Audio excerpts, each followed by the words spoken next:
One of the advantages I find from the summit is that I always walk away with new ideas that leave me pondering for days and weeks. So we're Ooh. about a week out of the summit right now, and I'm still reflecting on a presentation that I saw from Dr. Crystal Watson. Hmm. And I wanted to kind of unpack something that resonated with me on our episode today.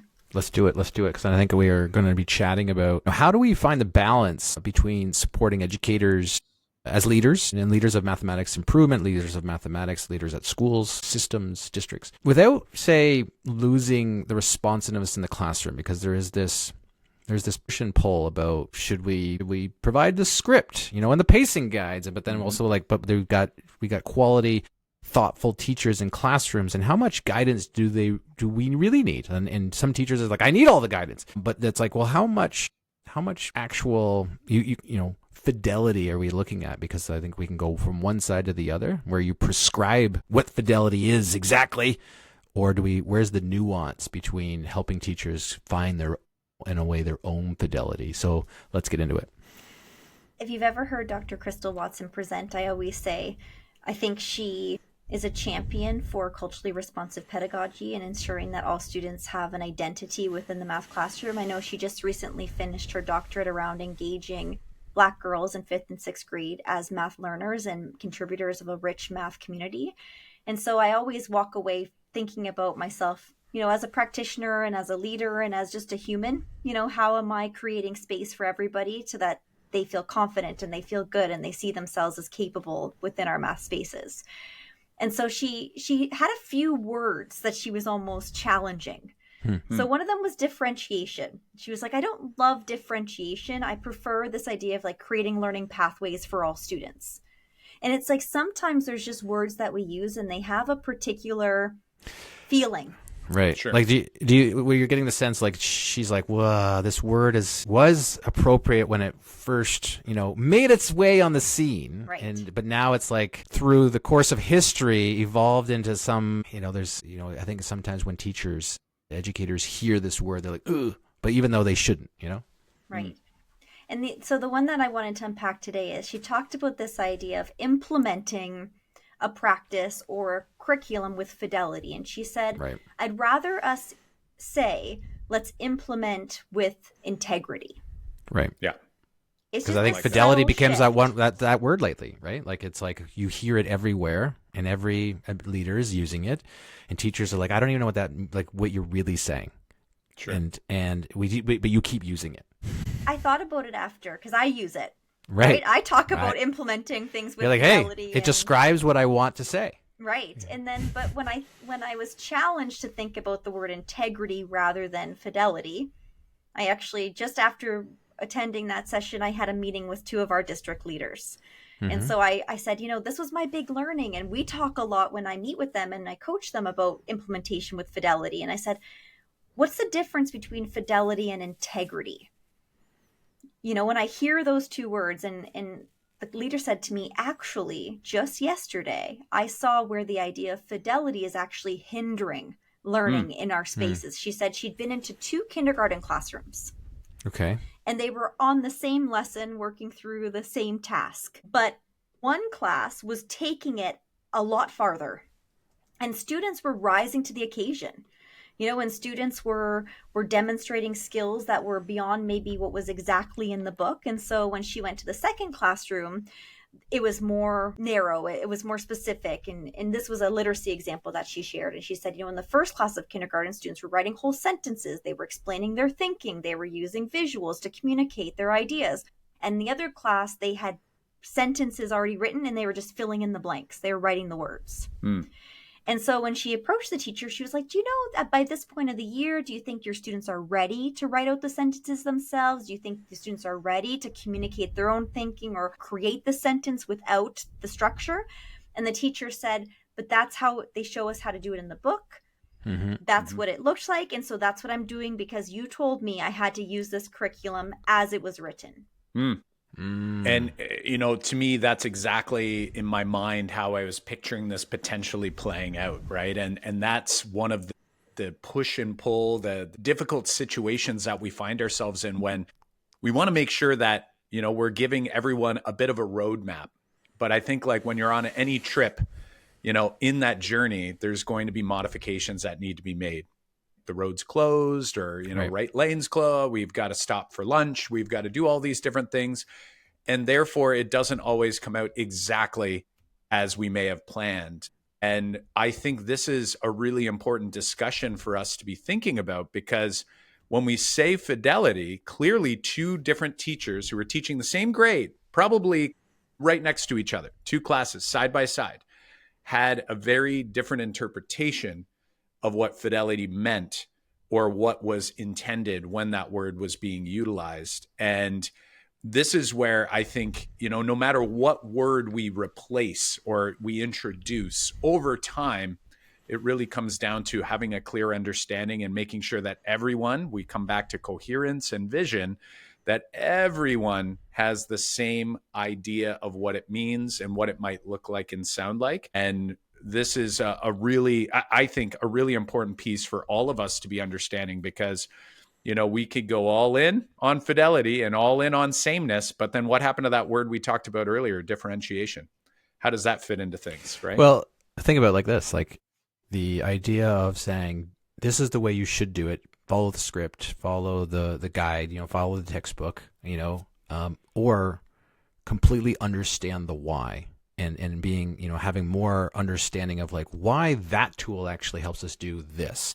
Like the integrity part, like keeping true to the real purpose. And if you zoom in one layer, we all we all talk about what math learning needs to look like in our classrooms with our students. And we're in this battle. If you're listening to this podcast, and if you've been listening for a long time, you've known that we've been trying to share that we want more understanding, more thinking, more why we do what we do in our math class as learners, instead of just sticking to the math script for kids to be like, follow the procedure, follow this. Like, we want to find the balance, find the shift between from one side to the, towards the other. And when you take that step backwards, so like no one listening right now, especially math leaders right now who are listening, they're like, yes, like that's what I'm trying to get all my teachers to do. But how are we doing that? Right? Because that zooming out is really saying like, but I'm going to show you what to do and not help you understand.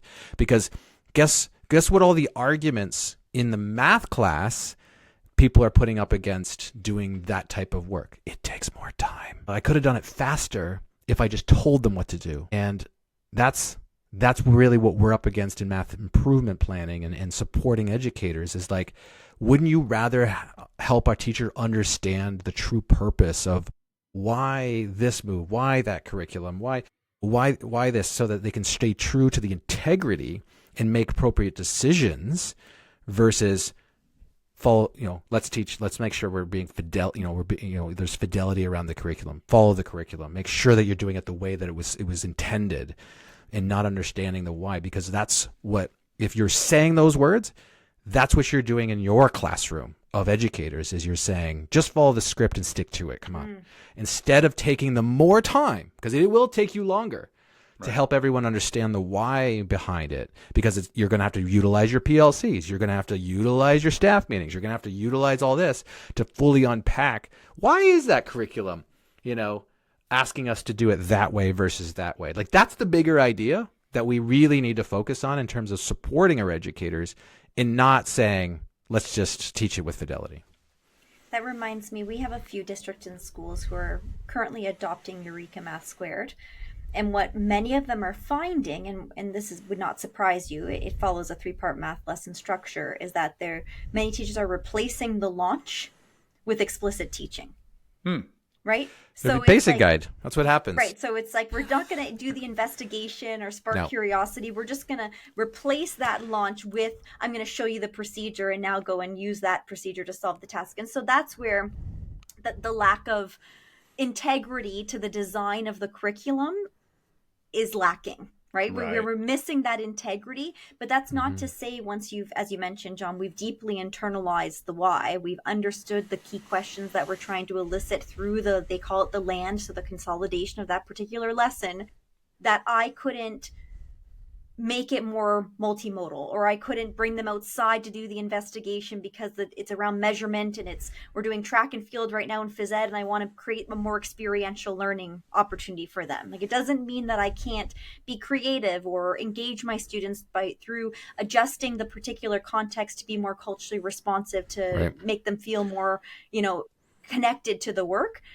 But it's that idea of, but am I losing the integrity of the design of the curriculum? Well, and I think the only way that you have that is exactly kind of coming back to what John was saying, is like, if I don't have that understanding, I can't, maintain integrity when I veer off the script, right? So if I'm not seeing it, I might skip over the experiential portion of the lesson. And full disclosure, I've said it billion times on the podcast, my old textbook, the barely color textbook that I first used, where they would only have like 3 different colors in the textbook, they all had investigations at the beginning of every single lesson. And as a high school teacher, I skipped over that because I did not understand, right? And someone could have possibly come into my classroom and said, you are teaching this curriculum with Fidelity, because I was on track to get through everything that we needed to get through.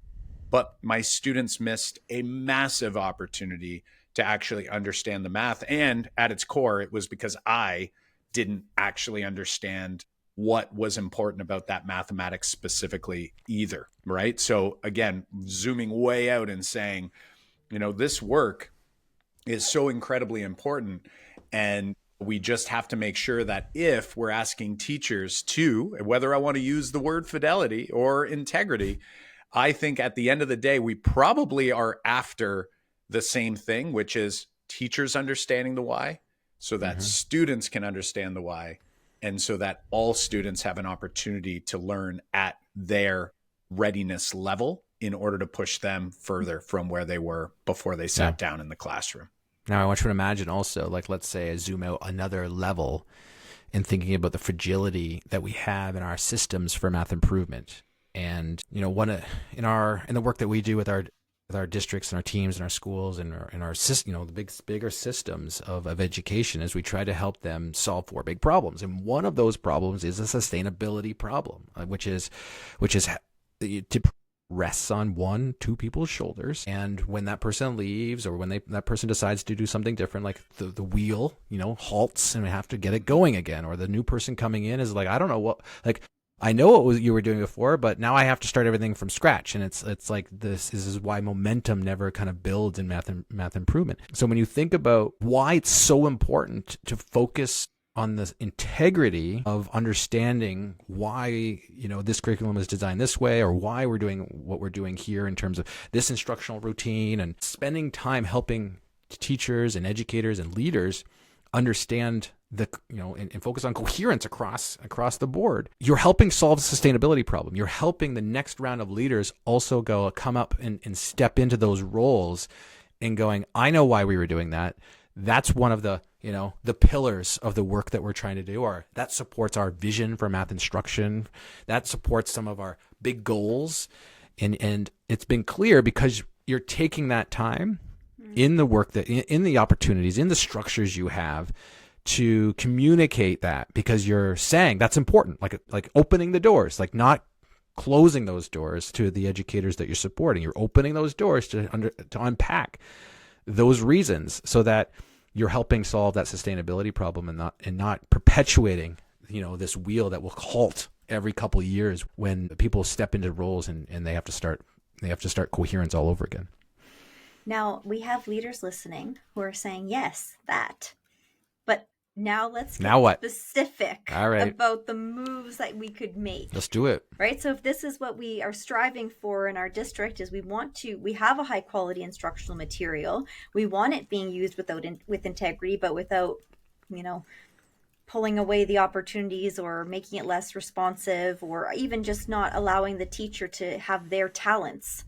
If I'm an amazing art teacher and I want to bring art into the math space, or I have a really interest, or my students have high interest in science, I want to create opportunities for people to have their talents, leveraged within the math classroom, but I can't lose the integrity of the way the curriculum was designed.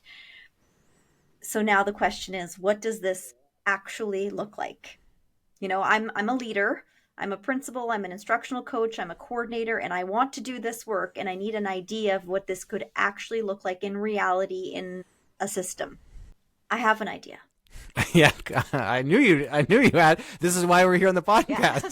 I actually messaged you the other day too. I sent you a quote from one of our principals, and he said, "Things started to change for me when I stopped creating agendas for staff meetings and I started creating lesson plans." Love it. And so imagine, because I know there's limitations, right? This isn't an ideal system where everybody has a ton of teacher collaboration time and there's built-in professional development in the school day and PLCs running. But imagine all you have is a staff meeting.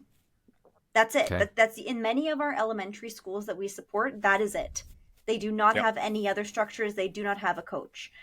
But imagine if every staff meeting you chose a lesson, and maybe it's not the principal, it's a lead teacher, or you're looking for, and you're like, we're going to actually experience this lesson from start to finish as students. Yep. We have to actually experience it and live it and talk about why did the launch happen that way, and how did that help us get to the you have to be very meta. And you have to describe all of your moves as you're doing them and reflect back on, what did you do to plan for that lesson, what went into the facilitation and of why. Today's lesson, right.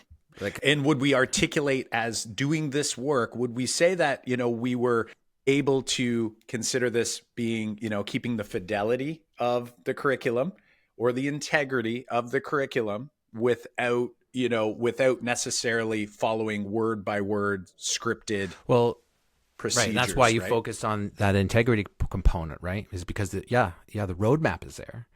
But if you focus on the integrity of that when you're unpacking it with the educators in the room, then the question now is like the question that I've been giving is to say, like, where could some of the choices been made differently? Could I have what could I substitute the launch with that sticks to, because someone made that choice. Like someone said, hey, there's a million choices we could here because we know the integrity. We rewrote the curriculum.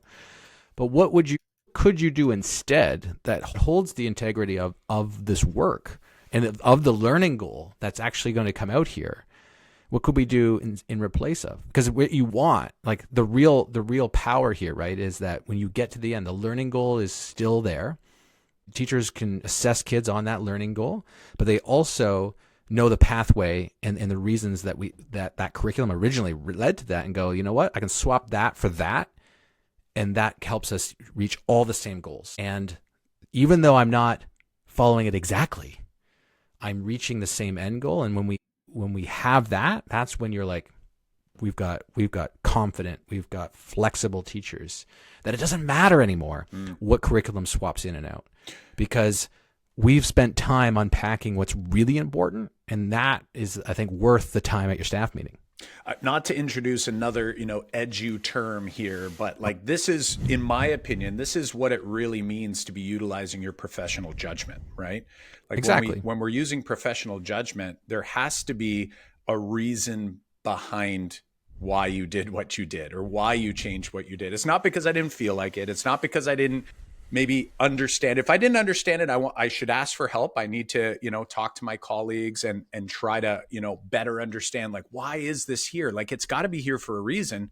I'm not seeing it. But if I'm going to modify and if I'm going to, take a different route on that journey, I should be able to articulate why I feel that route is going to be more helpful in coming back to, again, the big ideas, the goals, and essentially stay aligned with everyone else within our school, within our district, so that we can still get towards that larger goal.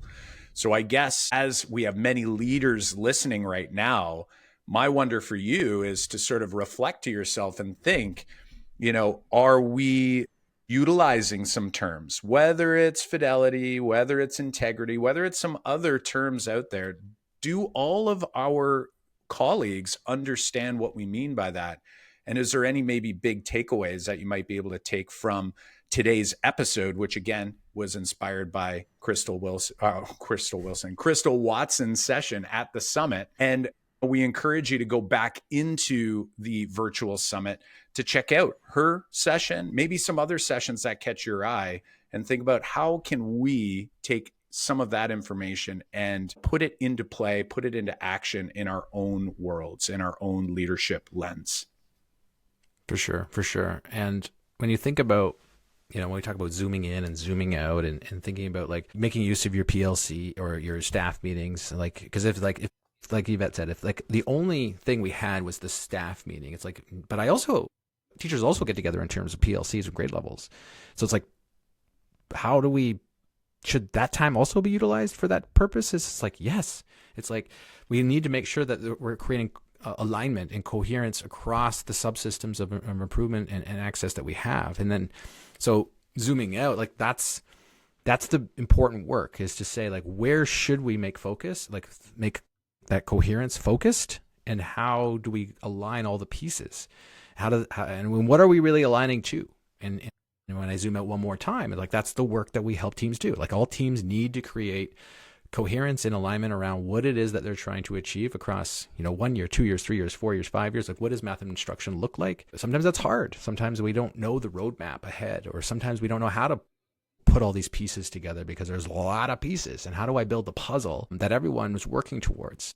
That's the work that we do every day. As we, like Yvette mentioned, we met with a team to talk about this, as we help those teams create coherence, and then using the structures so that they can build capacity, so that they can solve the sustainability problem. We call that math improvement flywheel. That's the work we do every day. And now, one more, Kyle mentioned the summit, but one more summit you might want to think about is that in February, coming up, February 2026, we're holding a one-day summit for leadership, and we're going to be teaching you specifically how to build your math improvement flywheel, where we've brought in some guest speakers.